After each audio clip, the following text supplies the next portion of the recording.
I save all my plastic soda bottles and plastic cups because I reuse them to make mini greenhouses to grow trees and shrubs with.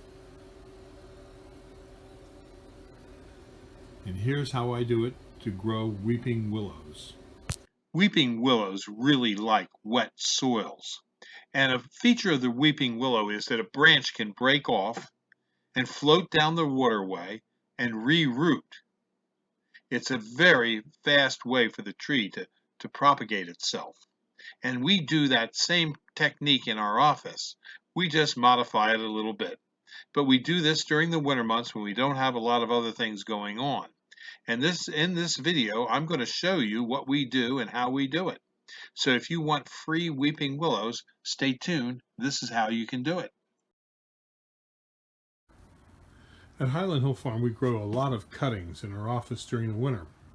And here are some cuttings that we did about 3 weeks ago. These are weeping willows.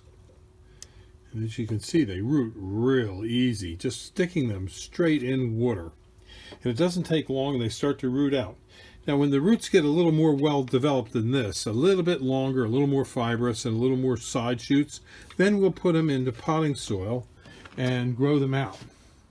If you have any questions on growing trees or shrubs from small seedlings, give us a call at Highland Hill Farm on Route 313 in Fountainville, 215-651-8329.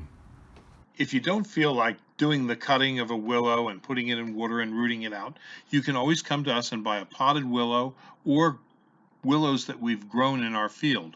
We do ball and burlap these bigger willows and can deliver and install them for you. Our phone number is 215-651-8329. This is Bill at Highland Hill Farm in Fountainville, PA. This is a Nishiki willow. It's a small shrub form willow. It has nice bright new foliage, pink in color. It has delicate catkins which are pendant yellowish in color and appear in early spring, usually April, just before the leaves unfurl. This willow likes to grow in moist, fertile, well-drained soils. It will tolerate poorer soils, sandy soils, or clay. But the dappled willow is most noted for wet soils, but will tolerate drier conditions once established. Make sure when you're planting this willow, it gets ample supplies of water. Not like it's a pond, but make it so that it never dries out. The growth habitat when young is upright and outwards in all directions, like as you see on this plant.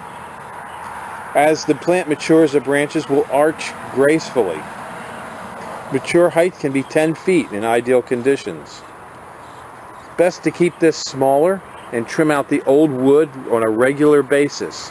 This helps promote a hardier plant and also gives you more red stems for the plant during the winter months. This willow is susceptible to many insects and diseases, but pruning will help you alleviate a lot of the problems. The plant can get anthracnose, does get rusts, is attacked by aphids, caterpillar, leaf beetles, and even sawflies. So you do have to watch the plant to some degree, but not like babying it along every day. It can be propagated from softwood cuttings, layering, or in many cases just taking a branch, snipping it off and putting it in a vase of water in your house, keeping a fresh water supply to it every other day, and letting it root out that way. It's a great addition for a property where you have a background that is not white in color. Obviously, this plant, if you have a white background, will not show up very well, but a darker background shows up very well. A red background would be great, a gray, a dark, a brown, tan, deep tones highlight this plant dramatically. So give us a call at 215-651-8329.